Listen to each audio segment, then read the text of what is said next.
आज पुन्हा घरातील शांतता भंग पावली. त्यानंतर भव्याने छोट्याशा प्रकरणावरून गोंधळ घातला. घरातील सदस्य नाश्ता न करता एक एक करून घराबाहेर पडले. पण मधुताई कुठे जाणार? तिला तर याच घरात राहायचे होते. अखेर त्यांनी आपल्या कडक मेहनतीने हे घर बनवले होते. पण आता त्यांना या घरात राहणं खूप कठीण झालं होतं. आता घरातलं वातावरण खूप बोजड होत होतं. मुलगा अजयचे लग्न झाल्यापासून घरातील वातावरण आनंदी होण्याऐवजी बिघडत चालले आहे. कारण त्यांची सून भव्य ही तिच्या आईवडिलांची एकुलती एक मुलगी होती. अगदी सुरुवातीपासूनच लाडाच्या विभक्त कुटुंबात वाढलेल्या मोठ्या भव्याला कौटुंबिक मूल्यांची जाणीव नव्हती. आई वडील दोघेही नोकरी करत होते. त्यामुळे भव्यापुढे दुसऱ्या मुलाची जबाबदारी घेणे त्यांना योग्य वाटले नाही. जेव्हा जेव्हा भव्याने विचारले तेव्हा ते आणले गेले. त्यामुळेच ती थोडी हट्टी झाली होती. ती अभ्यासातही काही विशेष नव्हती. त्यामुळे कठीणाईने तिने पदवीचे शिक्षण पूर्ण केले. तिला फक्त कपडे घालण्याची आवड होती. एकत्र कुटुंबात कसे राहायचे हे तिला कधीच समजले नाही किंवा तिच्या पालकांनी तिला कधीही शिकवले नाही.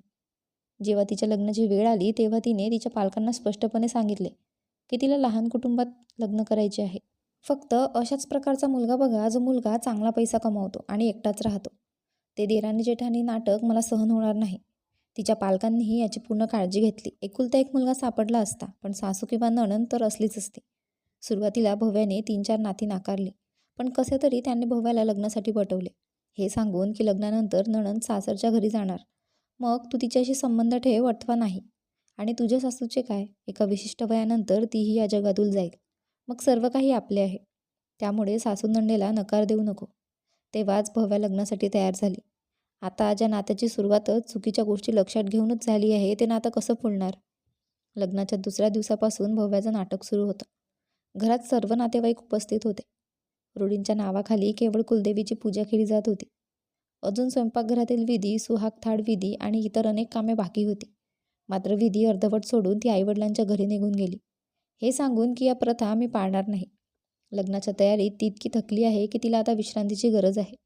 आणि इथे बऱ्याच लोकांमुळे तिला विश्रांती मिळणार नाही. आणि असं असलं तरी तिचे इथे मन लागत नाही. तिच्या या कृतीने मधुजी, अजय आणि अदिती थक्क झाले.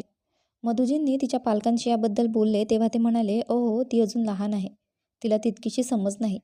पण काळजी करू नका, आम्ही तिला उद्या सोडून देऊ. तुम्ही तुमच्या नातेवाईकांशी बोलू शकता. पगफेरे विधीसाठी ती आली आहे एवढेच सांगा." अखेर मधुजींनी हे निमित्त करून आपल्या नातेवाईकांसमोर आपली लाज वाचवली होती. पण तरीही नातेवाईकांमध्ये गप्पागोष्टी सुरू झाल्या होत्या. दुसऱ्या दिवशी तिच्या आईवडिलांनी तिचे सांत्वन केले आणि तिला स्वतःहून सोडले. पण भव्या रोज नाटक करू लागली. ना ती घरची कामे करत होती, ना तिला सासू सासरे आवडत होते. इतरत्र ती एकटी राहण्याची स्वप्ने घेऊन आली होती. पण इथे हे सर्व शक्य नव्हते. अजयने आईशी किंवा बहिणीशी बोलणे, त्या लोकांसोबत वेळ घालवणे तिला अजिबात आवडत नव्हते. त्यामुळे ती अजयच्या मागे पडून होती की जेणेकरून तो त्याच्या आई आणि बहिणीपासून वेगळा व्हावा. त्यासाठी ती छोट्या छोट्या गोष्टींमधून मोठा इश्यू करायची. लग्नानंतर 2 महिन्यातच तिने अजय आणि त्याच्या कुटुंबाचं आयुष्य उद्ध्वस्त केलं होतं. कितीतरी वेळा ती वस्तू उचलून फेकायला लागायची. अजय आणि त्याच्या कुटुंबियांना तुरुंगात पाठवण्याची धमकीही तिने 1-2दा दिली होती. या भीतीपोटी ती एकदा आईवडिलांच्या घरी गेली असता अजयने हॉलमध्ये छुपा CCTV कॅमेरा लावला होता. फक्त भव्याला याबद्दल काहीच सांगितले नाही.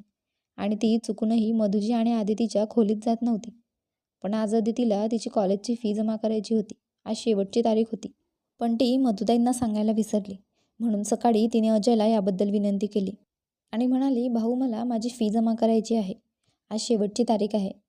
मी आईला सांगायला विसरले. नाहीतर आईने कालच बँकेतून पैसे आणले असते.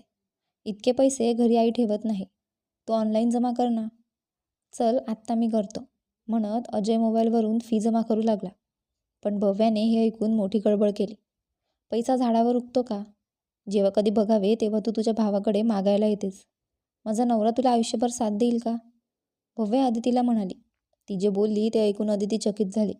पण अजय म्हणाला, "काय बकवास बोलतेस? ती माझी धाकटी बहीण आहे. ती फक्त तिच्या फीचे पैसे मागत आहे.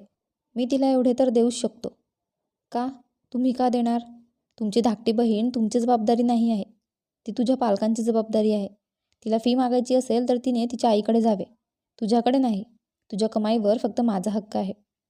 "अच्छा, तू मला वाढवलेस का की सर्व हक्क तुझे आहेत? या कमाईवर तुझ्या इतकाच अधिकार माझ्या आई आणि बहिणीचाही आहे. तुम्ही फी जमा केली तर मी माझ्या आईवडिलांच्या घरी जाईल. तू काहीही कर. तुझ्या मूर्खपणामुळे मी माझ्या बहिणीचे शिक्षण जाऊ देऊ शकत नाही." असे म्हणत अजयने अदितीची फी जमा केली. तेव्हापासून भव्याने आडाओरडा करून गोंधळ घालण्यास सुरुवात केली. तिच्या आईवडिलांनाही फोन केला, पण तिचे आईवडील गावाबाहेर गेले होते. त्यामुळे ते अजून येऊ शकले नाहीत. संध्याकाळी यायला सांगितले. तेव्हापासून भव्या तिच्या खोलीत बंद होती. अजय त्याच्या ऑफिसला निघाला आणि अदिती तिच्या कॉलेजला निघाली. आणि मधुजी त्यांच्या नशिबावर आश्चर्यचकित होऊन बसले होते. सुनेला सासरी आणताना ती काय विचार करत होती आणि नशिबाने त्यांना कसली सून दिली. संध्याकाळी अजय घरी आला तेव्हा भव्याचे आईबाबा आधीच पोहोचले होते आणि भव्या रडत रडत सांगत होती की सासरच्या लोकांनी तिचा कसा छळ केला आणि अजय आहे की चांगला मुलगा बनून आहे, वेगळे होण्याचे नावही घेत नाही.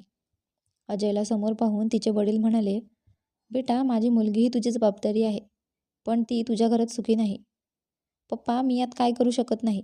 तुमच्या मुलीला फक्त वेगळे कुटुंबात राहायचे आहे. तिला त्यांच्यामध्ये राहणे आवडत नाही. बघा, ती माझ्यावर माझे कुटुंब सोडून त्यांच्यापासून दूर जाण्यासाठी दबाव आणते. पण मी ते कसे करू? माझी आई आणि बहीण ही माझी जबाबदारी आहे. पप्पा, आहे की नाही? दुसरा कोणी भाऊ नाही जो त्यांची जबाबदारी घेईल. अरे मग आमची मुलगी अशीच रडत राहणार का? तुम्ही लोक तिला असंच त्रास देत राहाल का? अचानक भव्याची आई म्हणाली, आम्ही तुमच्या मुलीचे काय केले मला सांगा. तुमची मुलगी कशी आहे हे आमच्यापेक्षा तुम्हाला चांगले माहीत आहे. आम्हाला सांगायची गरज नाही. अजयने हे सांगताच भव्याच्या आईने तिच्या वडिलांकडे पाहिले. तेव्हा तिचे वडील म्हणाले, आम्ही आमच्या मुलीला राजकन्येप्रमाणे वाढवले आहे. तिला जे हवे होते ते आम्ही दिले आहे. आम्ही तिला कधीही नकार दिला नाही. आम्ही आमच्या मुलीच्या डोळ्यात कधीच अश्रू येऊ दिले नाहीत. पण ती इथे आल्यापासून आनंदी नाही. आता तर आम्हालाच काहीतरी विचार करावा लागेल.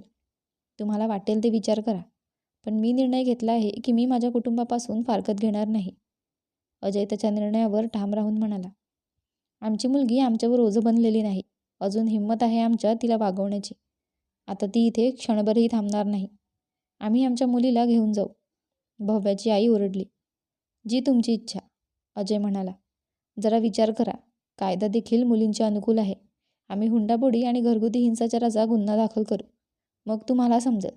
भव्याची आई अजयला घाबरवत म्हणाली, तुम्हाला कोणताही खटला दाखल करायचा असेल तर तुम्ही तो दाखल करू शकता. या हॉलमध्ये बसवलेले CCTV कॅमेरे तुम्हाला त्याबद्दल सांगतील.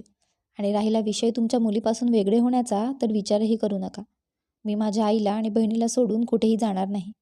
त्यापेक्षा तुम्ही तुमच्या मुलीसाठी दुसरा नवरा शोधलेलं बरं. अचानक CCTV कॅमेऱ्याच्या समोर येताच भव्याच्या आईवडिलांनी तिच्याकडे पाहिले. पण जर भव्याला हे माहीत असते तर तिने काहीतरी सांगितले असते. शेवटी तिच्या आईवडिलांनी आपले म्हणणे नरमवले आणि अजयला समजावण्याचा प्रयत्न केला. पण अजय त्याच्या बोलण्यातून डगमगला नाही. अखेरीस भव्या तिच्या आईवडिलांसह तिच्या आईवडिलांच्या घरी निघून गेली. अजयच्या कुटुंबियांनाही बऱ्याच दिवसांपासून धमकावले जात होते. न्यायालयातही खटला चालला. त्यांच्यावर अनेक आरोप करण्यात आले. पण CCTV फुटेज सर्व काही सांगून गेले. या प्रकरणाला बराच वेळ लागल्याचे पाहून भव्याच्या आईवडिलांनीच न्यायालयाबाहेर तोडगा काढला आणि अजय आणि भव्या यांचा घटस्फोट झाला. तुम्हाला अशा मुलींबद्दल काय वाटते कमेंट करून नक्की सांगा.